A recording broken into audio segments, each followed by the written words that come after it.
Hey, everybody, we'll be with you in just mere moments. We are doing a all-call show. Thank you for being here. We'll be on Twitter Spaces, of course. Those of you that are out on Twitter Spaces, please do raise your hand, and you just request, and I'll bring you up to the podium. And by requesting, you will be agreeing to be on multiple platforms. We are out on Twitch, Twitter, Facebook, YouTube, Rumble, multiple places.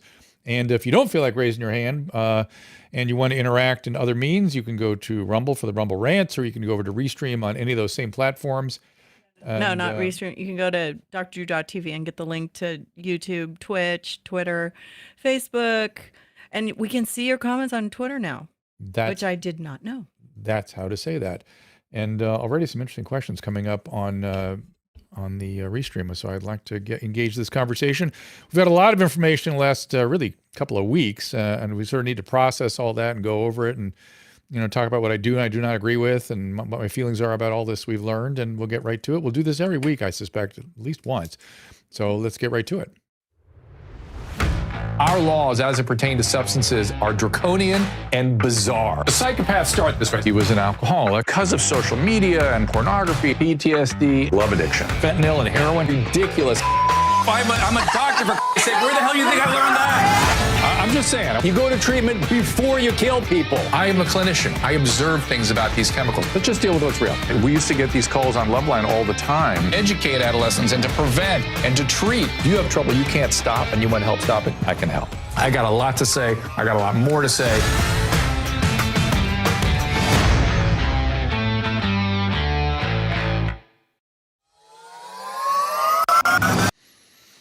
Hey, everybody. Already up on Restream, somebody raised a question about Novavax and stroke, and so I'm quickly getting to the literature. As always, it's very hard for me to review literature while I'm also trying to talk to you guys and answer questions. But all I see really is thrombotic thrombocytopenia purpura, which is really what was known from the Johnson & Johnson vaccine. So when I look up Novavax, and let's see, I just don't see it. So maybe you guys can put any quotes or any literature that where you have seen that, maybe up on the Restream. And Susan and Caleb, keep an eye out for that. We have lots of you with your hands up over on the Twitter Spaces, so I want to get right to it. But before we do, I just want to say some very interesting conversations we've had on the Cali Victory Days. And the one thing that I've come out of it with absolute clarity is everyone wants more and better science. That is what my peers are asking for. Please give us more science. Please give us more data. Please ask the difficult questions. If somebody has a hypothesis that something is happening, like in Naomi Wolf's case, she has a hypothesis that there might be something affecting pregnancy. Let's do the randomized controls trials, or let's do the necessary biological inquiries to try to see if there's any evidence. I don't see a signal. I've not seen it in my use and deployment of the vaccine. You would imagine that in a multi-billion outlay of a vaccine, you would see a pretty strong signal. Doesn't mean it doesn't happen. Doesn't mean it's not a rare or even moderately not so rare phenomenon. Vaccines, treatments, medical interventions all have potentially problematic outcomes. As I've pointed out many, many times, that Johnson & Johnson, as I referred to at the beginning here, caused, transverse sinus thrombosis, thrombotic thrombocytopenia purpura, really serious reactions, caused them to pull back on that vaccine. There's also some data out today on Paxlovid. There's a New England Journal study looking at hospitalization and death. Again, I've not had a chance to look at it very carefully, and I hate the fact that I'm saying that an awful lot these days, but I've been a bit busy today. But I did look at it, and they were looking at hospitalization and death as endpoint.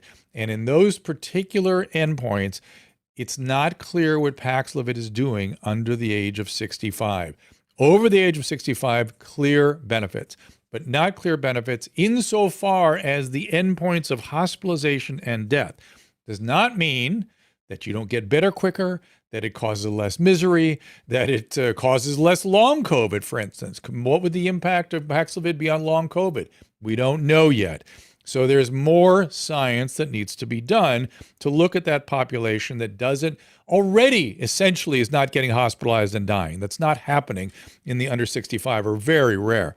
So rare that it's hard to get a big enough signal out of the studies.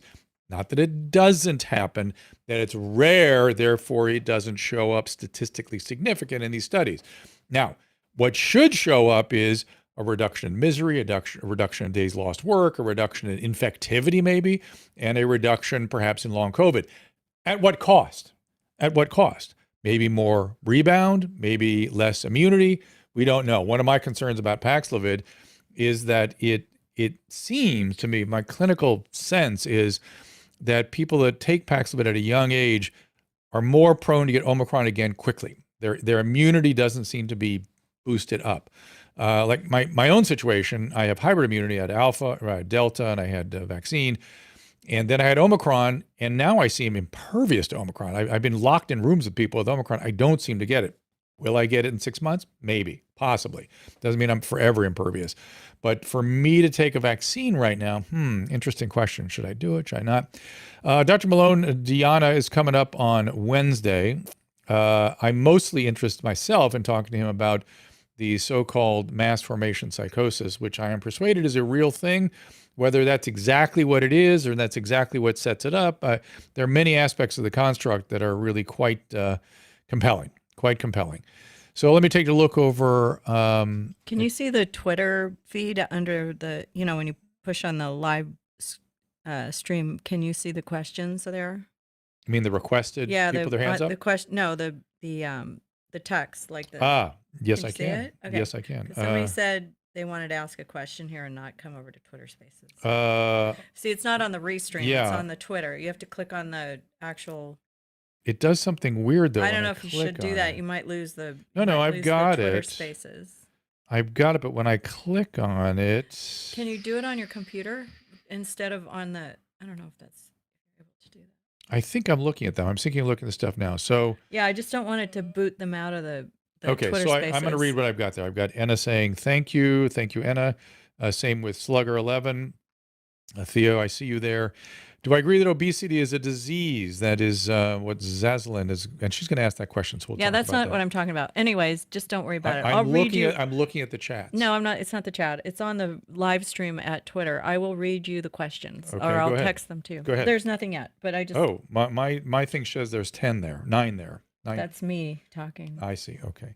All right. Let's let me. There's 40 people over there, and if they have any questions, I can see it. So. All right. I'm going to get Zaslin in here since I read her question. I hope I'm pronouncing your name right.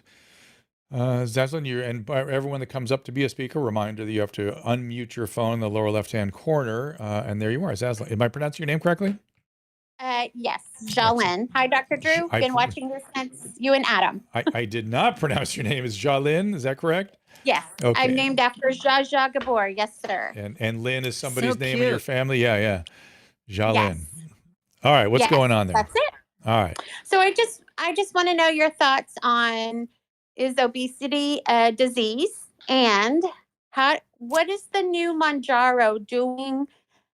And honestly, I'm going to be honest, I'm a gastric bypass patient and I'm battling regain. Mm-hmm. So I recently started Mounjaro, and I don't know what it's doing, but it has completely rearranged my thought process about food. And it's really strange to me. Can you help me out with that? Well, I don't know what that is. How do you spell it?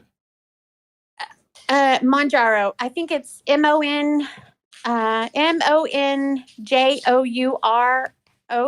Mounjaro. And what is it? Mounjaro? It's not. So it is a once a week injection. Uh-huh. It's kind of like Ozempic, Wegovy. It's all of those. Right? I never took any of those. Can you read for me? Can you read the generic name for me underneath there? I don't think there is a generic because I'm paying $1,000 a month for this drug. I don't think there's a generic yet. Wow. No, but there's always a chemical name. There's a trade name and a chemical name. What is the chemical name? Like Ozempic is not the real name for the drug. Okay, so let me take a look. Yeah, this is you're outside of my field of it. It's very interesting, but I want to talk about this. Let's go. So. Okay. So, and I know it's outside of your field, but the thing that is really compelling to me is that, even so weight loss surgery, I'm 8 years out, and I still get up every single day and I think, what am I going to eat for breakfast, lunch, and dinner? Now that I'm on this, okay, so this is terzepatide. Okay, hold on. Okay, Hang on. TIRZEP. Okay, sorry. Someone on Twitch answered this question like 30 seconds ago. That they already was. John, what did they say? Oh, they gave me the name. Okay. Yeah, exactly All right, that. excellent. Good job, Thank you, Jen. guys. All right, so there we go.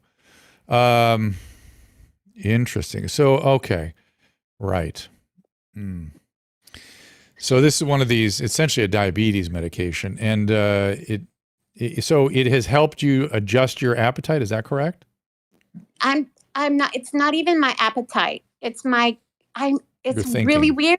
You're thinking. It feels like it's messing with my way of thinking in a really positive way. But doesn't it make really sense that if it affects your insulin metabolism, it's not directly that, but if it does, that could affect your brain also? Doesn't that make sense? Absolutely, it does. I'm just so I am completely flabbergasted. I mean, this is only my second month. I'm paying full price for it, but even when I had gastric bypass. So I had gastric bypass on television. I'm one of those 600-pound lifers, right? So even though I had gastric bypass, it didn't change my brain. Yeah, right? yeah. It didn't No, it change doesn't. It doesn't change your brain. So here are the mechanisms in just sort of broad sweeping sort of descriptions. Decrease insulin release, excess blood sugar is expelled, liver production of gluconeogenesis is suppressed, and slows down gastric emptying. So your stomach stays fuller over time, and the insulin metabolism is massively important. I got to tell you, I think the insulin story has only started to be told, and I'm really not surprised that you're having this kind of a reaction to it. But let me go back to your original question, okay? So is obesity a disease? Which one thing I will tell everybody is, because a lot of people toss around the notion that this is a disease and that is a disease. You must first define disease. What is any disease? What is a definition that we can use to determine whether anything, whether this pen is a disease or not, or me moving my hand is a disease? There should be something some construct that tells us something is or is not a disease. So does that sound reasonable? Absolutely, All yes. right. So disease from my perspective, and I had to do this, of course, in the addiction field long ago. And people, I literally have been in medical schools and talking to fellows and faculty, and I'll just ask the simple question, define disease for me. And it is rare that someone can come up with a good comprehensive definition. And even the famous textbook of internal medicine, Harrison's book, has a definition that is extremely weak. So I came up with this definition. Disease, first of all, there has to be some genetic component and some environmental component. So there's a gene-environment interaction that results in an abnormal state of biochemistry or physiology. We call that pathophysiology. So abnormal biology, by abnormal, I mean something that creates signs and symptoms, things that I can recognize as a clinician, and that those signs and symptoms follow a predictable pattern, and there is a predictable response to us trying to improve that pattern with something called treatment. So it's gene-environment interaction, abnormal biology, reflected in signs and symptoms, progresses predictably. It can resolve, it can become chronic, it can kill the organism, and people like me try to do something to it called treatment. So in a sense, diabetes can become something that is a disease, right? In the sense there's certainly a genetic piece, and there's often environmental influences. And here we are talking to you, finding that there may have been some biological adjustment that the doctor could make with treatment. And so in your case, it kind of does fit that model for a disease. I don't normally think of it that way, but I could see where somebody could make that case. Okay. Does that make sense? Yeah, it absolutely makes sense. My best friend is a gastric bypass patient as well. So she went from obesity to alcoholism. Very common. And so very common, right? That's very common. Right. Yeah. Very common. But Yeah. I see what she goes through when she craves alcohol. I see that. And I I'm the same way. So I absolutely 100% feel like whatever this drug is doing with the insulin, it is totally rewiring my brain. Well, It's so and again, let's for anybody else out there that is interested in this, it doesn't mean it's going to work for everybody. That's the way treatments are. Right. Treatments have to, Right. the right treatment for the right patient is always what's Right. difficult. But it's very, very interesting. Jalin, right? Jalin, and keep me posted. I appreciate you coming in here and talking about it. That's very, very, very interesting. We got to keep going here. Thank you so much for that call. And now Melcy, we're going to see what Melcy, I think I'm pronouncing that again correctly. Hi there, Dr. Drew. How are you doing? I'm good. How are you? I'm doing good. I have a quick question. I just wanted to ask you if you think that bipolar is something that can be overcome, and then also, can you get it on later in life? Both good questions. It is a highly treatable condition, but the question you're really asking is, can it be thoroughly treated? Can you get to the point where it doesn't bother me? And the answer is, in my experience, often, typically, you can really get it, well under control. Can it come on later in life? Yeah. But when it comes on later in life, we start looking around for other inciting influences. For instance, a elderly male, let's say a 70-year-old male, suddenly comes in with mania. That's likely to be a thalamic stroke. That's what precipitates the mania in that case. Let's say a 50-year-old female comes in.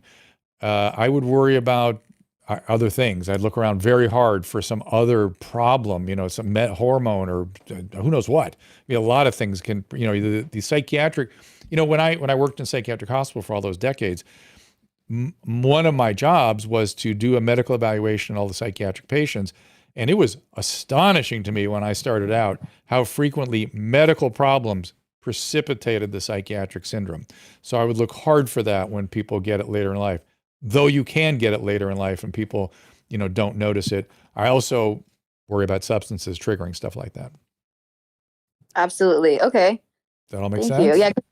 Yes, because I was diagnosed with it when I was 18. I got off medication around 22, and then I don't have any symptoms anymore, but I'm already in my mid 30s and getting ready to have my first child. So I'm just wondering if that's something that could, well, onset two things, two questions.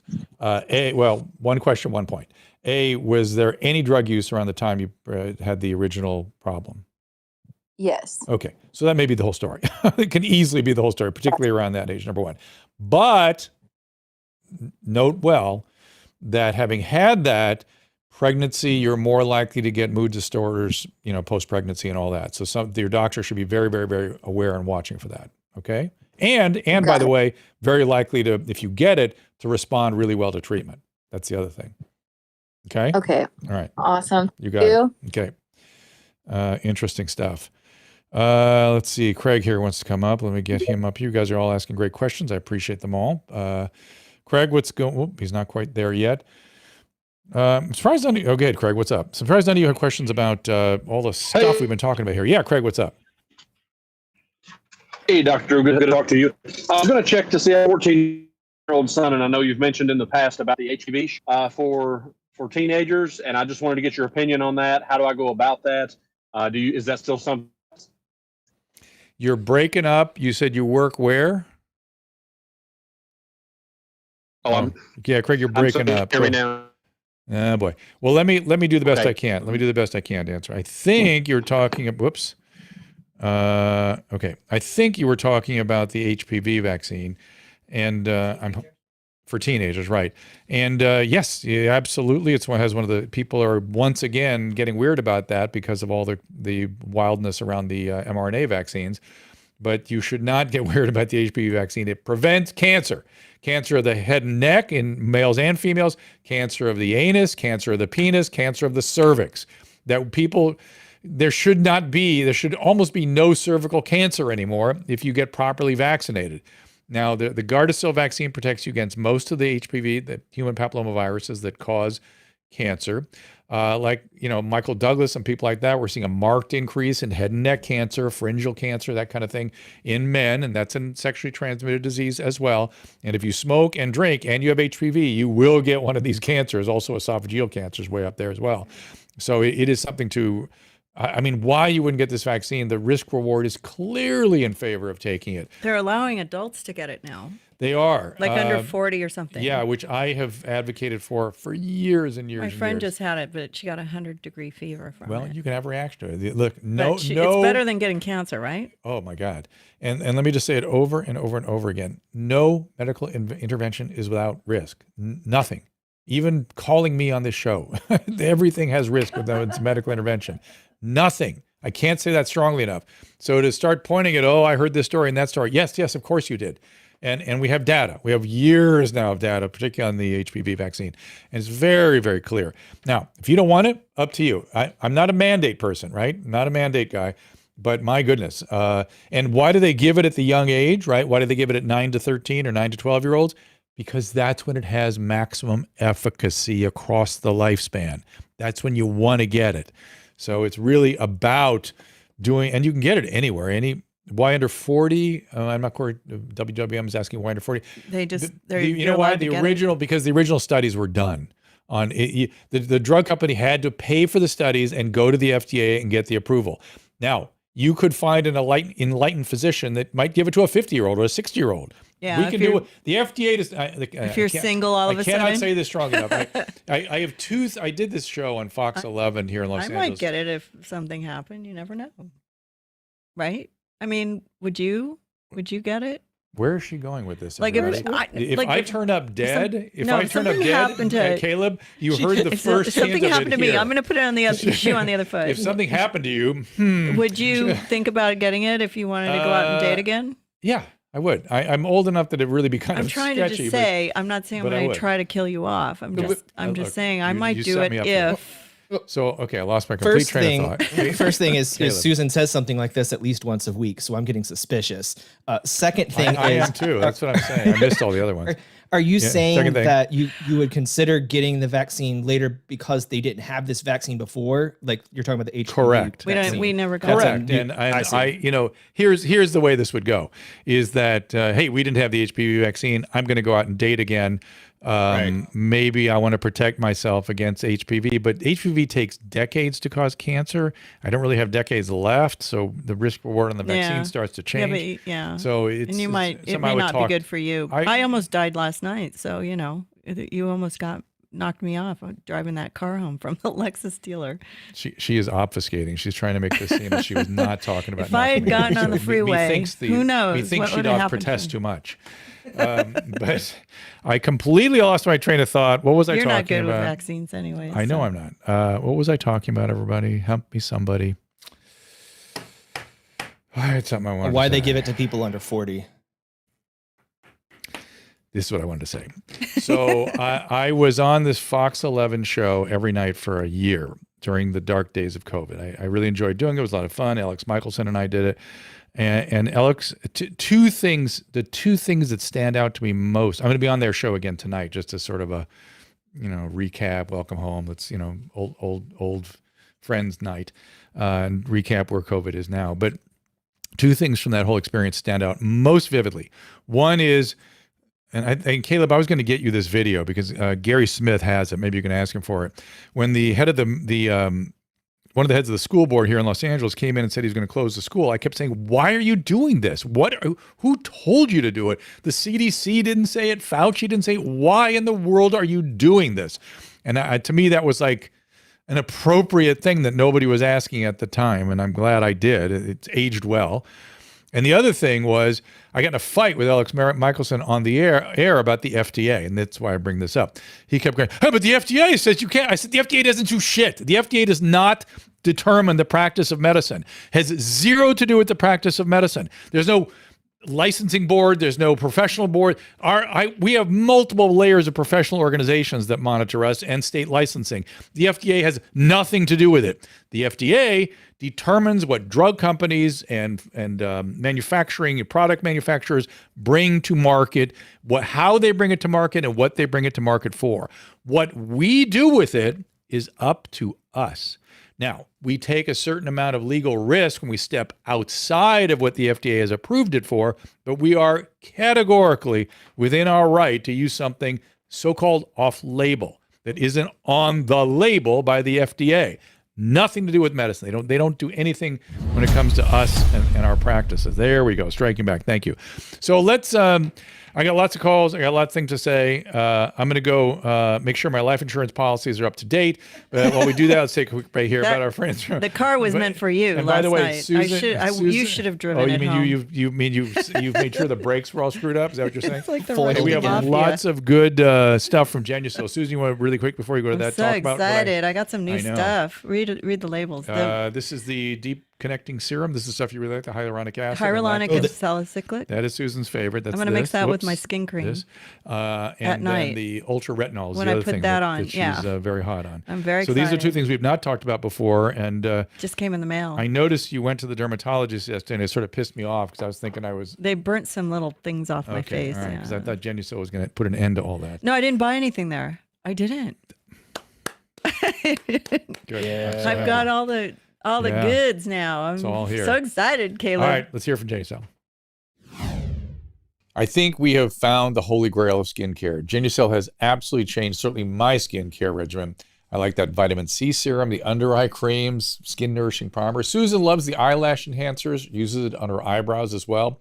Genucel has everything to make us both feel and look amazing. Best part, the quality of the products. Using pure ingredients like antioxidants, copper peptides, and a proprietary calendula flower base, Genucel knows how to formulate products to perfection without irritation. For Susan, she hates that annoying dry area under her nose during allergy season, like right here. She's tried everything, but no matter what, the skin is flaky and dry. Nothing seemed to help until she started using Genucel's Silky Smooth XV Moisturizer. It soaked right into the skin. She was hooked after one use and now loves all of their products as well. I am a snob when it comes to using products on my face. The dermatologist makes a ton of money from me. But when I was introduced to Genucel, I was so happy because it's so affordable and it works great. I was introduced to the Ultra Retinol Cream, which I love at night. All the eye creams are amazing. People notice my skin all the time, and I'm so excited because it's actually working. Right now, you can try Genucel's most popular collection of products and see what I'm talking about for yourself. Go to Genucel.com and enter code DREW for 10% off. That is GENUCEL.com, and the code is DREW. Thank you to our friends at Genucel. Somebody asked me on Restream here if I've heard of the Gabby Hanna deal, and I'm reading a little bit about it, and something is up there. I don't know what that is, and of course, remind you that we're not allowed to treat people. We're not allowed to take them to the hospital. We're not allowed to do anything when they get sick until they say, I'm going to kill myself or I'm going to kill somebody else, and here's how I'm going to do it. Otherwise, we're not allowed to get near them, and which is Drew, you're pathetic, and 100% hopefully this works out okay. right. I'm somewhat familiar with what's going on with Gabby from the YouTube community With and her? everything. And that's the saddest thing is that somebody needs to step in and help her, and yet everyone is pretty much barred. You're from not allowed helping to her at all. You're not allowed to. And that happened to what's her name, Amanda Bynes. She was clearly in serious trouble, and you can see how much better she is now after treatment. But no, we daren't treat those illnesses. We dare not. Those are privileged illnesses. The brain is different than the pancreas. It's not an organ. It's something else. Please stop it. Okay, I'm bringing up. You can blast it all over Twitter. Night Gypsy, I think your name is, if I got it right. Well, at least they'll have an eye on her, so they can send somebody in when she does start talking about hurting herself or somebody else. Night Gypsy, you're muted still. There you are. What's up? Hey, I kind of have like a dad question. Mm-hmm. Okay, so my dad just found out 2 days ago he has lung cancer. Mm. He's smoked since junior high, basically, high blood pressure his whole life. So my sister lives in Texas, and he doesn't want to tell her. Mm. Yeah, you still there? I'm still there. Yeah, So keep going. She's 2 years older than I am. I'm almost 50. She is kind of I don't know. We call her the Texas tornado. she's just chaos. But he's like, I don't want to tell her. She's going to want to fly down, and we just don't need to tell her right now. But I honestly, we went through this with my mother. She died about 4 years ago from ovarian cancer. And she was like, I'm not going to tell Lori. She's going to come down. She just gives me so much stress. And this really hurt her feelings. And honestly, I don't want to do all this by myself again. Anyway, so what kind of tumors your dad have? Do we know? We don't know yet. He hasn't even scheduled an appointment with an oncologist yet. Do you know what stage it is? I don't even know. I asked him if they staged it because he had a CT with contrast 2 days ago, and he's like, I don't know. He didn't even tell me he was going to the hospital to have CT. So, but like as a dad, you had cancer. And so what are your thoughts about withholding this type of information? So funny you should ask. Susan's leaning up to the mic. So I did not want, I knew I had a benign cancer. I knew it would not be imminently problematic. My kids were away at school and I didn't want to worry them. So I was just delaying telling them until I had to, frankly, until they finished their first year of until college. they got their first year. Because we didn't want to make them stress out and not do well in school and worry. And it was nothing to worry about, but I knew as a clinician know it, but then it would be hard to convince It was them. hard to keep a secret though. Yeah, but they're pissed. They're pissed. They don't think I should have done that. So they're not. They're fine. They understood, but also you didn't tell a lot of people in the business. We kept it quiet because I hard. knew I wasn't going to do it. I didn't do anything for 2 years in terms of the operation stuff. I knew I was going to wait for treatment and things like that. And it's very different than we a lung didn't let cancer. it loose to the news. Just so you know the story, Caleb, I don't think you know this. Somebody from some rag called me and said, we hear that you have terminal cancer and CNN's going to fire you because of the cancer diagnosis. We're going with the story. I was like, what year was that? Kidding me? So we had to tell our kids. That was probably 2000. When did I have the operation? 2002? It was 2012 because the kids went to college in 2011. 2012, probably. Yeah, it was 2012 probably. Yeah. And so I right then was like, give me 3 months to pull this together, and I'll tell you, I'm going to have it. I think I'd already had the operation then, hadn't I? Yeah. Yeah. It's like nobody knew, and then I don't know. It was so ridiculous. It was kind of that's a different story though because you're a celebrity and you didn't want everybody to be all over the news, but especially before we told our kids. But he has a right to decide who he wants to tell. That's the thing. He has absolute right to confidentiality, and you really don't want to violate that privilege. On the other hand, it sounds like he's not making a good decision. I mean, maybe you could when you see the oncologist, maybe you could enlist the oncologist, the nursing staff there, sort of do a little show of force. People do respond to multiple people, when there's multiple people showing force and showing the same opinion, it does become very persuasive to them. And help him understand. And I would specifically focus on what your mom's choice did to your sister. Right. That you don't want to put her through that again. Does he know that she's resentful and angry about that? I do believe he does, but yeah. Unfortunately, he may not be ready yet. Yeah, he may not be ready yet. Maybe give him a little time. And if he has a stage 1 tumor, you might have a 70% survival rate. The first 5 years. I mean, it may not be an imminent thing. It is bad if it gets out, right? You're aware, right? This is not good. Oh yeah. I know. Yeah. Oh, I know. Yeah. So. All right. I'm so sorry you have to go through this. I know. Well, thanks. You're also a cancer survivor? I am. Breast cancer? I had just playing the odds? Thyroid cancer. Yeah. And everything went well with that? Everything went fabulous with it. I just swallowed a radiation pill and they took it out and that's that. So you had papillary carcinoma of the thyroid? Is that what you had? Do you remember which cell type? Yeah. That's the one that things go very, very well. Sometimes they don't even do that. Sometimes they just put you on thyroid hormone and watch it for a while. So that's a good one. So there are good cancers and there are bad cancers. But even the bad ones, we do remarkably well with these days. Just remarkable. I mean, I when I was in training, the idea of being an oncologist was just ridiculous. Like, why would you do that? It seemed an insane decision. Now it's terribly, terribly exciting. because you can really do something about most of them. Ryan, you're coming up in May. Ryan. Hey there. Hey, Ryan. Or hey, Dr. Drew. Hey, Thank Ryan. you so much. You bet.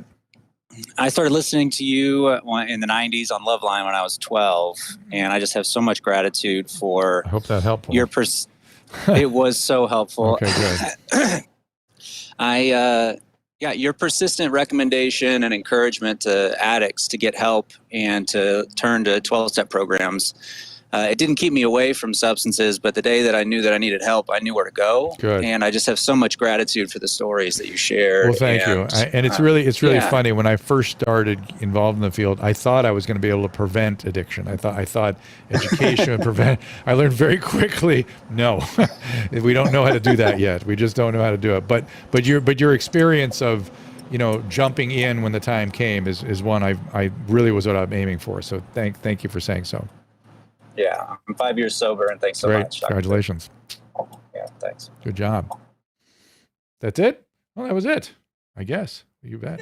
Whoops.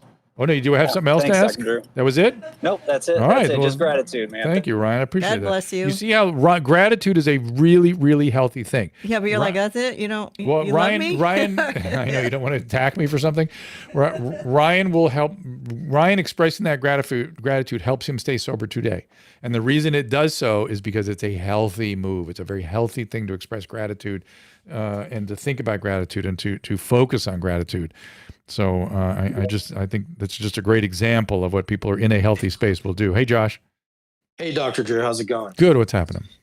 Not much. So I've been, listening to you about the COVID stuff, and I'm always thinking the psychology, but I want to think about your psychology a little bit, because the psychology at the beginning for you is kind of like the psychology you have now.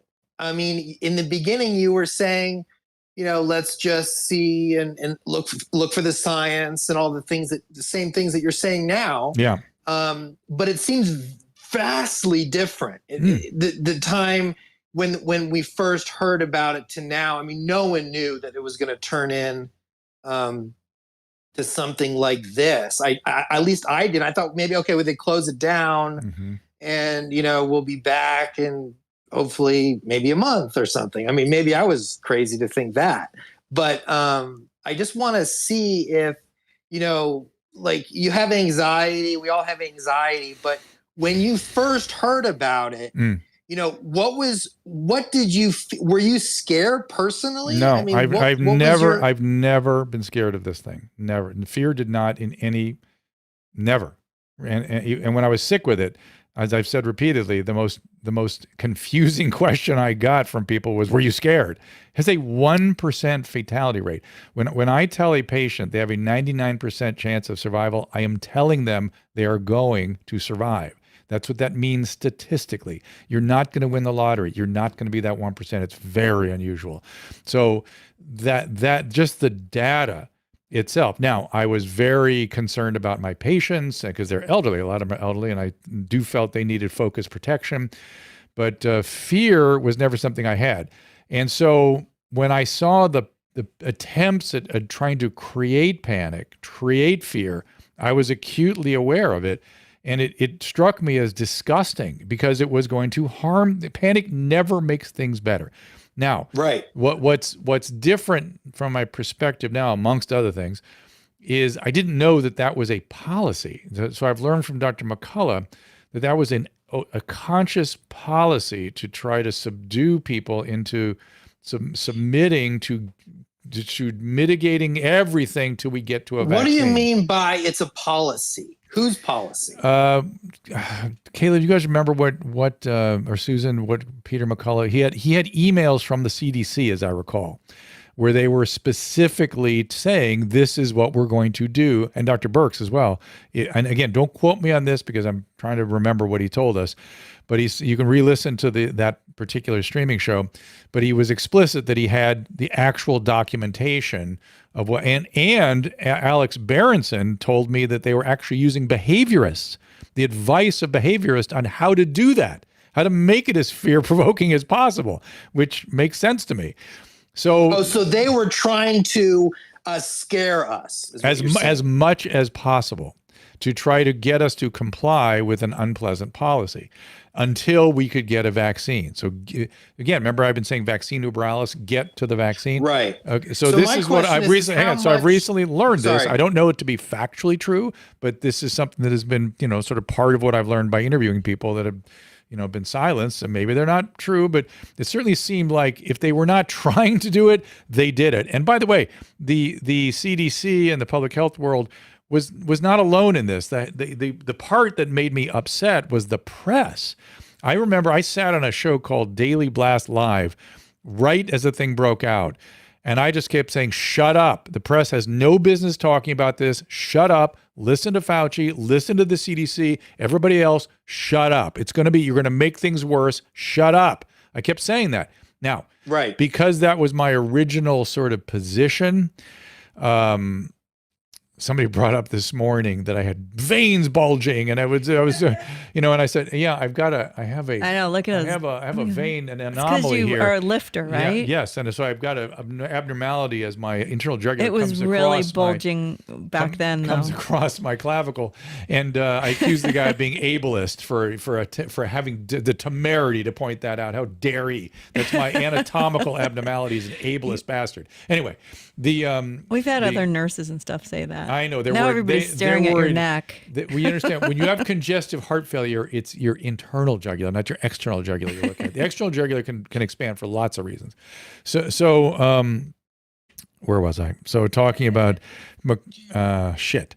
So they increased the fear to try to get everyone to do what they wanted them to do. Right. But then the press did it. The press did it because they wanted eyes. They got addicted. Right. But how much of that is good? How much of that is good and how much of that is bad? Because if you look at, and I did yesterday, I looked at the numbers, if there was no lockdown, and they're, orders of magnitude more than there would be if there was a lockdown. Just look at that fear. Look at Florida. Part of that fear is good. Look at Florida versus California. Just look at one was locked down, one was not locked down. Just look at that data. That's all you got to look at. And you're saying that. And Florida, by the way, isn't good. Florida has a lot more old people, and they still ended up exactly the same as California. Wide open. So I understand what you're saying. Yeah, wide open. And California, complete lockdown, still under emergency policies. Same outcome. But if you were back in the beginning, let's say we have another pandemic. I mean, this is the hypothetical that's sort of stupid, but you have another pandemic, and they've got another agent coming out of God knows where, Africa or something like that. And everyone has to lock down again. What's going to go on in your head? What's going to go on in general? Well, first of all, if it's a illness that doesn't affect young people, I mean, I'm worried about polio. I am more worried about polio right now than I was about COVID, because polio destroys young people's lives, and in terms of years of life lost, it's not just deaths, it's also years of life lost. Much more serious. Now, fortunately, most people are vaccinated, so it probably is not going to break out. But there are parts of this country, they only have 60% vaccine rates. For polio, you have to get above 85% to prevent an outbreak. So I'm very, very, very concerned about that. In terms of so first of all, is it something with a 1% fatality rate or a 50% fatality rate? If COVID had a 50% fatality rate, I would have felt very differently about it. But at a 1%... So polio can kill you. Polio kills. Well, it destroys your central nervous system. Not everybody, but it can do that. It destroys your life. It destroys your life. So anyway, and it's children, that it destroys. Yeah, it's so awful. So it's a whole. I mean, like I said, look, I brought.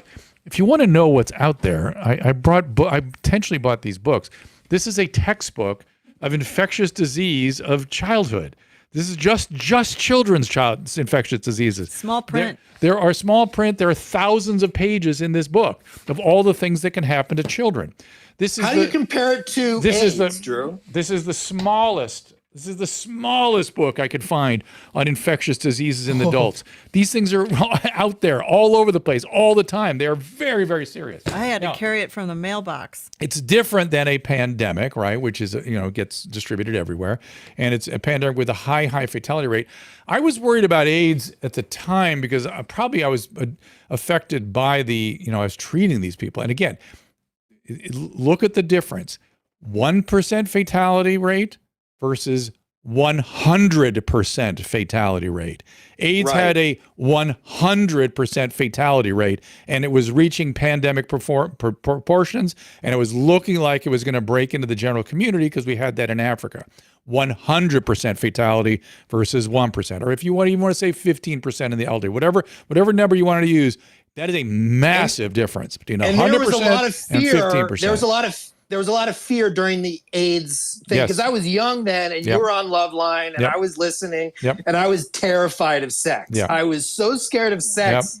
When I was growing, I hadn't had sex yet. So I was thinking, this is what happens when you have sex. Yeah, right. That's right. Already there's anxiety. Then there's just forget it. So in terms of the reexamination of that, I would argue we use too much fear. And it was Dr. Fauci again then. He was beating on us back then. He was great. He was a great leader back then. It's why I've admired him my entire career. It's why when this particular one started, I kept saying, listen to Fauci. He's been saying, by the way, lately, he didn't ask to have anything locked down or schools closed. He did not. He never said that. So somebody like Fauci, again, needs to come in and go, hey, this is very serious, but here's what I want you to do. Not run to the other side of the boat the way the states did all of a sudden. The states, the school boards, they closed everything down, not the CDC. And like I said, some states are completely closed down, some states are completely open. That's insanity. And so listen to the reasoned voices. Like the tweet I put out, a tweet from something I pointed out in February of 2020 came out this morning. No, I'll read it because I thought it was appropriate. Where am I? Here is. So if you want someone to listen to you, scare the hell out of them. Basically, is what happened. No. What you do. So because we were during the AIDS epidemic, we realized there was too much fear going on, and us in a white coat in a box, educating people. We thought we could educate people to change their behavior. Turns out that didn't work. What worked was creating a relatable source, somebody who had AIDS that could tell their story, somebody younger people could relate to. Magic Johnson. Let them tell their story, how it happened, what's been happening to them. Young people zoom right into that, use a little humor, use some music, somebody like me to sort of explicate alongside of it. We called this Loveline. That's where Loveline came from. And that's how you change behavior, it turns out. It's why Teen Mom, hang on, don't interrupt me, Josh. Sorry, and it's why Teen Mom worked. It's why I jumped at that show, because I knew that would lower teen pregnancy. It did. There have been 2 academic studies now that showed that it clearly did. Josh, sorry, go ahead. No, sorry. I was just going to say, but we had to mobilize so many people to stop. There's the NCAA basketball tournament. So that's where my mind goes with this. They canceled that tournament, the March Madness, right? Yeah. So this was going to go on in every city in the country, packed, stadiums, and they completely closed that down. I was pissed. Okay, I didn't want them to shut. I get it. Why is Susan laughing? By the way, because you're saying it's true. Okay. Yeah, it's such a I was pissed. I was pissed off. Yeah, I get you. For me, and a lot of people, the poor college students, that's their whole, college existence, and that they're not able to do what they want to do. And I was upset. So the thing with me is, if you had to mobilize people, how are you going to get these 2 surfer dudes to mobilize the whole country? The guys who are like, Chad, those guys. Yeah, Chad and JT. Yeah. How is Chad and JT going to shut down the NCAA tournament with their, you know what I'm saying? Yeah. So someone had to shut it down. I think. Well, so Chad and JT, what Josh is referring to is this couple of guys that we've had on the show before who did some really clever health messaging that really was effective. It made you really think. It softened people's resistance to things like masks at the time. And it made people think about it. In terms of shutting down, yeah, I have no problem with large group gatherings being shut down for a while. I know this particular one upset you. I wouldn't have been mad about that. The hospitals would have been overwhelmed. Oh my I don't God. know. I don't know. I guess. Yeah. No, they're teenagers playing basketball. They're going to be fine. They'll get over it in 5 days. Yeah, well, who knows? The point is, I would have been fine. Preventing large gatherings has been a policy of the CDC for a long time. When they opened it up again, though, nobody got sick. Right. That should tell you something, right? And I didn't like the lockdown. So I just want to be clear. I mean, Susan was laughing, but I didn't I like was laughing it. I at the really didn't basketball. like it. She's laughing at your passion for the basketball. That's all. You really sounded passionate. It just made me laugh. Sorry. And so, look, I appreciate the comment and I appreciate the questioning. And so, let me just sort of finish my thoughts about how I was then. I made errors and I was too hubristic. Those are two lessons I learned. A is to always be circumspect about medical things. Just don't be too certain about anything. Don't say always or never in medicine. It's just something we're trained to not do, and I should adhere to that. But I was so upset by the panic porn, the panic induction. It was just so upsetting to me, and I knew it would have terrible adverse effects on everybody, and it just got me. And there was no reason for it, and it's the opposite. Imagine if Winston Churchill during the bombing of London just every night went, no hope, shelter in place, no hope, mass deaths. That is not leadership. That is the opposite of leadership. That's not how people get through difficult things. And really focused, clever, properly managed messaging. That's the way you do it. And I just was so upset. As I said before, history's not going to look kindly at this. Yeah, true. We're looking back like, oh, shit. Caleb, what's that? Yeah, no, I think that another good point here is, like you were talking about polio a second ago. Well, because of the enormous overreaction that was made over COVID, people are now looking at that and thinking, what else is the government overreacting about? And people are not getting their polio vaccines, like stuff that's already been proven for decades. They're not thinking is safe. Well, there's a lot of more vaccine resistance. There's more vaccine resistance generally, and now people are blaming the Naomi Wolfs of the world for inflaming that. I don't believe it. I like you, Caleb, believe that not pulling the curtain back is how you get resistance, not putting it all out there for people's. Yeah, you've been in that camp. You understand what that is. It's a serious thing. It was. Oh gosh, I'm getting upset about stuff, and so I'm having trouble following my train of thought a little bit on some of these issues. We should get that.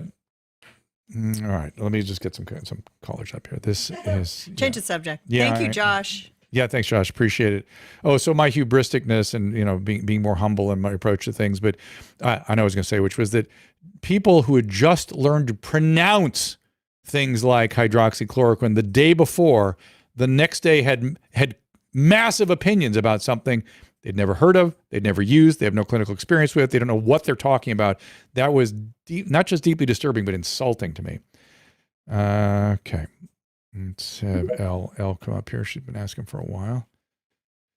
Elle, what's going on? Hi, I'm calling from and listening from London. Well, England. I recently got out of a cult, and I was wondering if you could give me any ideas of what types of therapy would be beneficial. Gosh, we have, Susan, does our friend have access to resources? John isn't his name, right? We have a guy that does cult support, reprogramming. It's very confusing. I know how that gets. Lori Williams. Lori Williams, yeah, her cousin. Oh God, Hoyt. Yeah. Hoyt Richards. Hoyt Richards. There's a guy named Hoyt Richards. Let's look him up online, see if he has any online resources that does a lot of Hoyt. Is it Richards? Yes. Hoyt. Okay, sorry that I'm taking the time to do this, but I think it's important. Hoyt. There he is. He's got a lot of stuff here. He has a Instagram at Hoyt RICH. So it's HOYT RICH. Maybe you could DM him there. He's very keen on helping people get out of cults and survive. My phone just froze. Hold on. Your phone froze? Yeah, I was gonna see if I was self. Well, I think DM on Yeah. Oh, you're going to ask him. I say, okay. So we're going to ask him how best to get in touch with him, but he'd be a great sort of resource for you, Elle. Is that okay? Yeah, that's perfect. Thank you Okay. so much. Because we know, there's a lot of shame and guilt and confusion, and there's a lot of stuff that goes on in those first even couple of years after you get out. What kind of cult was it? I'm sure people will be curious. I was raised Jehovah's Witness. Mm-mm. So it's extra difficult because you leave behind huge communities and family and just, oh my God, it's so difficult. So you need support. I mean, the main thing, let me just sort of say, the main thing is support. You need people close to you, people can relate to you, people can attune to you and get help literally, like I feel like pushing you, holding you up as you go through this process, because it's extremely difficult. It's literally like starting your life over again. Whew, that's a tough one. Cara or Sarah, I guess it is. Sarah, I think that is. Sarah? Oh, I'm sorry. My audio cut out for a second while I was connecting. Not a problem. This is so cool. It's just like transporting back to, my 20s when I used to watch you on MTV. Crazy. It is. I mean, what are we, like in 2002 or what? Thank you for allowing me to speak. I don't want to necessarily revert back, but you were talking with the other gentleman who kept interrupting you about the pandemic. But you did, and I'm saying this respectfully, you did have to walk back some of your comments that you made. Yes. Today, I wouldn't necessarily walk back those comments. Yes. However, back then, tensions were so high and it was so politicized that you had to. Well, let me just also say there were threats being made on family members and super crazy stuff. And here's the deal. I have no problem looking at that and going, yeah, I got some stuff wrong. Like everybody did. It was impossible to get it all right. And it's interesting, this tweet I was trying to bring up from this morning, somebody brought up a tweet from February 2020, where I said, look, this thing is generally going to be mild for most people, which was not accurate. It's going to be mild to moderate for most people. So I said very mild. That was a mistake. Mild to moderate for most people. And don't panic. Don't let them panic you. And let's just take care of this the way we always do. Let the medical system operate. That tweet aged pretty well. That was from February of 2020. And that was my position. Now, I got a little hubristic because I was fighting this panic, this disgusting panic porn. And so I overstated my position and got some stuff wrong as a result. But my general position was exactly what that tweet was. Listen to the CDC, listen to Fauci. I said at the end of every statement I made, at that point, I said, let Dr. Fauci be your North Star. Now, of course, all the things that got, sort of circulated about me and were sort of viral, they lived that part out because Fauci was their guy, particularly at that time. And he was my guy too. And, things went a little sideways for everybody, but I have no problem apologizing for the part I got wrong. There it is. It will spread. It will be very mild in the vast majority. Stop the panic, respond systematically as we know how to do. There it was. That's what I said. And that was somehow sacrilege. And that's still Do accurate. you regret walking it back now? Because I it don't. was accurate. I don't because and I know that you had to. No, I had to because of safety issues, but I did get some things wrong. I did, and I don't mind calling that out where I get stuff wrong. It's not humiliating to me. It's like that's how I learn. I get some stuff wrong. The mistake was being so, again, certain, hubristic, and that was wrong. I shouldn't have done that. That was a mistake too. But it's this weird, I don't think I would apologize today, mostly because I've learned that this apology world has become a problem, that people are demanding apologies that sort of don't deserve apologies and they don't need apologies. And, people get stuff wrong, not because they lied, not because they want to hurt you, just they got something wrong. And that doesn't require an apology. So I'm not sure I would apologize today, not because I wouldn't be willing to acknowledge what I got wrong, but I just think this apology tours that people go on. Well, now everybody's apologizing. In the old day, nobody apologized. I think that's getting to be a problem in itself. Yeah, you started it, Drew. Yeah, no, again, I don't mind saying before I do it today, it's Sarah. Sarah, is that it? Sarah? It's Sarah. Sarah. Yeah. The problem though, Yeah. that I'm seeing, Go ahead. is that if we do have, and we will have another pandemic of some kind, probably in our lifetimes. When this happens again, because, and Oh shoot, that's my phone. Sorry, hold on. My mistake. Finish that thought.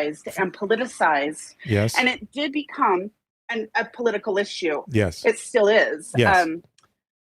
Do you believe that in the next pandemic that it'll be the same, or will people be so exhausted that it'll be as though, because I'm exhausted, and I think everybody else, I don't know if I could do another lockdown.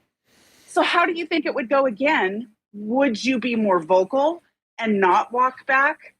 I feel I was disappointed that you walked back. Yeah. Okay. I know that you had to. I wish you wouldn't have. I accept that. In my opinion. I get it. But I know you had to. Well, I had to. The climate. I had to. There was a lot that went into that. I didn't have to, I suppose, but I wanted to set it straight. People are, saying you got something wrong. Okay, I got something wrong.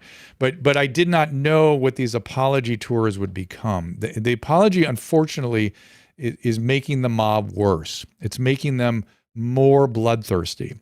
And the bloodthirstiness that we are seeing is what's concerning me more than anything else. So on one hand, there's the bloodthirstiness of mobs, which is a very dangerous thing. Read any anthropology you want to on the topic, whether it's Le Bon or whoever, or talk about the Belgian doctor who talks about the mass formation psychosis. It's all the same phenomenon. Feeding it rather than containing it makes it worse. It has to be hit. It has to be stopped. And apologies feed it. I agree with you on that. I don't have any principled objection to apologies, but the way it's going now, I agree with you that it needs to be sort of pushed back rather than fed. Now, in terms of locking down and whatnot, yeah, people before we get to the next pandemic, my deepest wish is that we have legislation that puts limits on public health authority. They can't have so much authority that they can do things just because they want to. There's got to be some sort of procedural justification, or somebody that can address and talk about it and decide what the right things to do. Not just one person or a couple people just making every decision by fiat. That's insane. And that is in our Constitution, and I did not know that. And that needs to be contained. That's how we got into this trouble. So if there were going to be something like a lockdown, well, we would have to first have people step forward and go, well, we've learned that lockdowns don't work with respiratory viruses. They don't. California and Florida have the same outcome. It didn't work. And that's something we should be discussing before anybody talks about another lockdown. Why we would lock things down again would have to be, somebody said something to me. Communism. Clifton Duncan said to me on Tuesday, he said, we were asked to give up everything that made life worthwhile. And I thought, boy, that is a profound and accurate statement. And before we give up everything that makes life meaningful again, they have to convince us why and what the data is and why they would do something with absolutely zero science behind it. 6 feet distancing, zero science. Lockdown, zero science. All these things you will not find any of those terms in this textbook I'm holding up on infectious diseases. It's not something that existed, and it didn't work. And I understand everybody was in a panic and everybody was trying to figure things out. They made mistakes. Let's learn from them. Sarah, is that it? Yes, thank you. I just want to great question, say one more comment, and thank you, and then be done. But thank you so much for being such an iconic part of Gen X. And I can tell you that my kids have recently discovered you and podcasts and YouTube and my millennial children who have asked me, have you ever heard of Dr. Drew? Yes. So they are over at your mom's house, which is a very different world. I don't want you to know what that is. You're not supposed to know about that. But it is an attempt to incarnate the needs that Loveline met back then to incarnate it now, to reincarnate it in something that's helpful now. That's the sort of goal of that. So I think we're getting Well, there. yes. Yeah. It was so taboo when It's I very was different. growing up. Very different. And it's very different now. It's very different. Now they got access to And everything and they're still confused. everything. They're still confused. Exactly. So, Exactly. yeah. So thank you very much. You bet. Thanks for the call. I really enjoyed this. There's a lot Thank more you. poop Appreciate it. humor now, though. You know what that is, Susan? That's just because there's so many males over there at your mom's Oh, house. I know. It's I always know. been here. You just didn't know. All our it. friends over at YouTube can probably raise their hand right now. Okay, so a lot of questions here. A lot of people with their hands up. My goodness, I'm so I sorry. realized I'm not like the gonna Facebook is mostly women, and then the Oh my goodness. what's the matter? We've never had so many hands up before, and I don't know what to do about it. So let me bring Leopold We in. can go a little longer. I will go longer, but I'm going to try to get to some of you guys. Leopold, what's happening, my friend? Let's get him up here. Oh, Leopold, you're muted. You know better. Hey, Dr. Drew. Hey, buddy. Hey, What's I know. What's going on? Hey, man. So, got a question regarding long COVID. Now, this is, you and I had COVID around the same time. We had the horrible Delta variant. Yep. And I think we both suffered long COVID and different symptoms. One of the things I had was just incredible pain in all my joints. I remember. I remember that. Yeah. And one of the two of the markers that I had tested were the CRP, the C-reactive protein, and the sedimentation rate by, was it the white blood cells or red blood cells? So how high was your sed rate, do you know? I know that it was percentage-wise, because I don't remember the number, but it was something like maybe 50% higher than what the normal range was. Okay, so it was like 20 or 25, something like that. Right. And then the CRP was way much. It was like, I think normal was somewhere around 10, and I was like 80 or something. So it was CRP, really high. I think of as a surrogate marker for endothelial inflammation, lining of the artery inflammation. And we know that for sure COVID does that, for sure. So that doesn't surprise me that you had that. The fact that you had joint symptoms, was it small joints, large joints, all joints, symmetrical joints? It was all joints, yeah. Symmetrically, or would it fly around? No, it was everywhere at all times. So it was, ankles, knees, elbows. And did they swell or get hot? They swell or get hot? They weren't hot, but they definitely were, like, my knees looked like grapefruits and the whole thing. But this is where my question's going, though. So I went through a radical shift in my dietary habits. So I think I alluded to that a couple of months ago. And I've kept with it, which is, going all plant-based. And what's interesting is all those numbers went down. All the CRP went down, the sedimentation rate went down.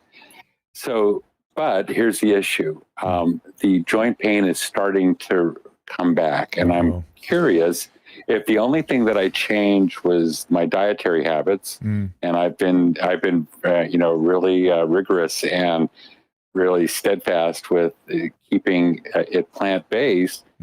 If that's the only thing that's changed, is it possible? And again, this is, this, if you could put on your virology hat here, is it possible that there's some legacy virus somewhere that got tampered down, perhaps, and I'm talking long COVID again, and for it to kind of rear its ugly head again. So that's kind of my question. I mean, you're asking something sort of impossible. Have you talked to Dr. Yo or any of his group about this? I put in a couple emails to him a while back, but, I know he's overwhelmed with a lot of things. So there is definitely these cytokine markers that are elevated. So there's some sort of inflammatory activation. It definitely has something to do with the relationship between the platelets and the lining of the arteries. And there's some sort of, there's different cytokines that have been implicated. That group was looking in the central nervous system, and they found VEGF activation, and they found classical monocytes had spike proteins left behind. And those cells were not dying the way they should, and they were being left behind and doing something. So to your question, could something be reactivated? Those, and I think they were non-classical monocytes, if I remember right, that were sort of persisting and should have been dying, might be doing something. And whatever that mechanism is of spike protein interfering the normal life cycle of a cell, maybe leaving behind more inflammatory cells or activating inflammatory cells. This is very hand-waving stuff, right? Sure, of course. And your question is, could it somehow be something in the genome that's activated, some viral particle, ready to start activated? Yeah, of course it could. We just don't have evidence of that yet. Okay. And my bigger fear is, this is sort of even weirder, is that it activated rheumatic disease somehow in you. Now, the fact that I really believe insulin is a part of this story. You and I've kind of talked about that before, that the inflammatory endothelial inflammation is affected by insulin metabolism and hyperinsulinemia and insulin resistant. So when you first told me you did this, I thought, I bet it's insulin. I bet that's the story. So maybe try, smaller frequent meals, really low on the carbs, or somehow where you can kind of see if you can regulate insulin even more by flattening out the and see if that makes any difference.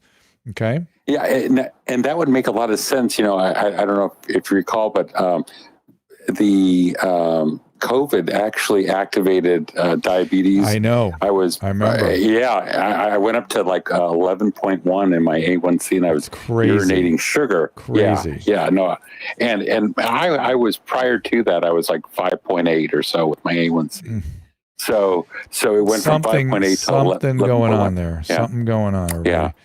Yeah. So interesting. I'm glad you're better. You're all well though, right? Yeah. Oh yeah. Okay. No, things are better. But the thing that's concerning me is I was viewing this whole plant-based as kind of a panacea, a cure-all for, all my ills. Let me just say, nothing is a cure-all for nothing. It's nothing. Just stop it. Yeah. All right. But here's something I want to say. I was being hopeful. Here's something I want to say. Well, you've done something very good. Yeah. It's not that you haven't done something worthwhile. You've done something very worthwhile. But here's something that I'm glad you brought this up. I am sick and tired of people panicking about long COVID. And here's another, this is another panic porn that I'm upset about, which is that people are like, don't you know there's organ damage and there's long COVID, and you're saying this thing's endemic, and you're just going to say people are going to get sick and get organ damage and get long COVID. Yeah. Unfortunately, I don't wish it on anybody. I don't want it to be this way, but the way it is. But behind that panic is a complete and utter lack of confidence in the human's body ability to heal. The body heals. You injure it, it heals. And it heals from COVID just like every other injury.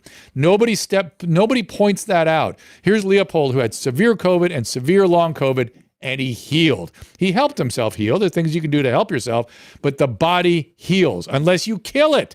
We can get to a chronic illness state. There is such a thing. That seems not really to happen. People eventually heal from this thing. So all this, oh my God, it's gonna. How can we accept that? Behind that is a complete lack of acknowledgement of how a human body is able to heal itself. And I'm sort of tired of it. I'm really tired of bodies heal. They get better. Now, if they don't die and they don't get chronically ill and that kind of thing, and we as doctors, we suppress bacterial growth so the body can attack the bacteria and clear it out on its own. And, I don't know where we've lost track of the fact that bodies heal. They do.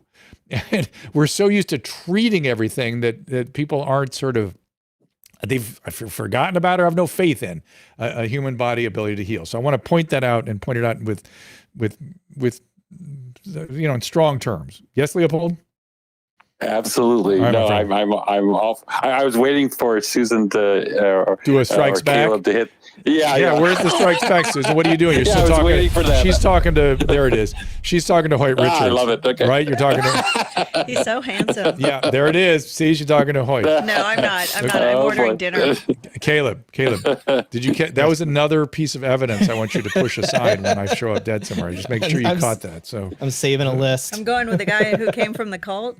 He is really cute, though. Put that on a loop. He is really cute. Yep. No, I'm ordering your dinner. What kind of hamburger do you want? Just don't eat it, Drew. Plain. Yeah, just easy.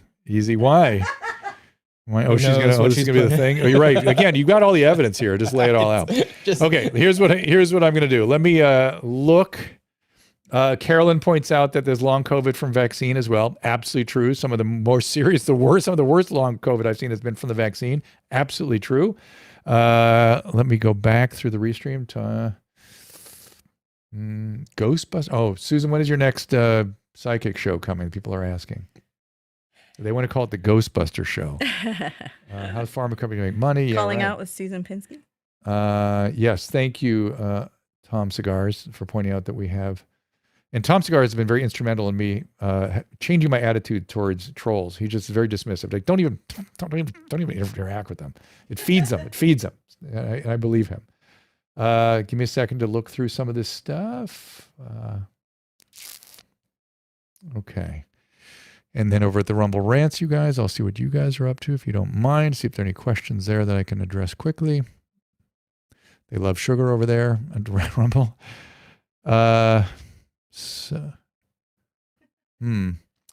Sally Method says, only the vaccine will keep you alive and you get a free donut. I don't know what that means, but okay. And she's calling people. They're silly over and there. whoever Salty is calling people racist. That's the silly group. All right. So it used to be Twitch, but so here's the deal. Let's look at what we have coming up next week. We have Dr. Robert Malone coming next week on Wednesday at 3:00 with Dr. Victory back again. What time do you have to leave, Drew? Today? Yeah. I got to leave about 5:30 at the latest, maybe 5:20. He's going to be on Fox News tonight. If anybody else, Fox LA News. Fox LA, yeah, not Fox News. What Fox, is it called? What's it called? Fox 11. Fox 11. Fox 11, which is here locally in Los Angeles. But you can also watch it on Facebook. I think they live stream it, or foxla.com/live or something. I don't see anybody hooked up for Tuesday or Thursday. Nope, we might be taking calls. Right, I don't know. So here's the deal. Our booker has COVID. So here's the deal. I feel a lot of you have your hands up. I see you. I appreciate that the hands are up. Can you meet me next Tuesday at 3:00? And I'll try to work my way. I will recognize some of these names and pictures again next week. I'm pretty good about that. And I will try to get you first thing Tuesday, 3:00. We'll do more question and answer. And I suspect we'll do the same thing on Thursday as well next week.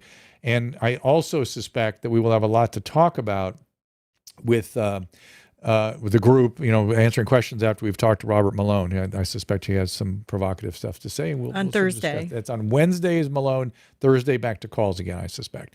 And I enjoy doing these calls programs. I appreciate you all being here for them. And I appreciate the great questions and the great feedback. And we will see you Check out genucell.com. Dr. Drew / Yes, so we can keep doing these things. And thank you all for being here. We'll see you on Tuesday at 3:00. Get your eye. Ask Dr. Drew is produced by Caleb Nation and Susan Pinsky. As a reminder, the discussions here are not a substitute for medical care, diagnosis, or treatment. This show is intended for educational and informational purposes only. I am a licensed physician, but I am not a replacement for your personal doctor, and I am not practicing medicine here. Always remember that our understanding of medicine and science is constantly evolving. Though my opinion is based on the information that is available to me today, some of the contents of this show could be outdated in the future. Be sure to check with trusted resources in case any of the information has been updated since this was published. If you or someone you know is in immediate danger, don't call me, call 911. If you're feeling hopeless or suicidal, call the National Suicide Prevention Lifeline at 800-273-8255. You can find more of my recommended organizations and helpful resources at drdrew.com/help. What did I ask you to do? Fart in your face. That's what I said. I asked her to fart in my face. I told you he likes it. What? I never have. Well, because I knew it would freak her the fuck out. And she practically ran into the bathroom crying when I said that. Before or after? Well, it's a good thing I did it because it wouldn't have been a fart. Full effect. I'm telling you, there was a demon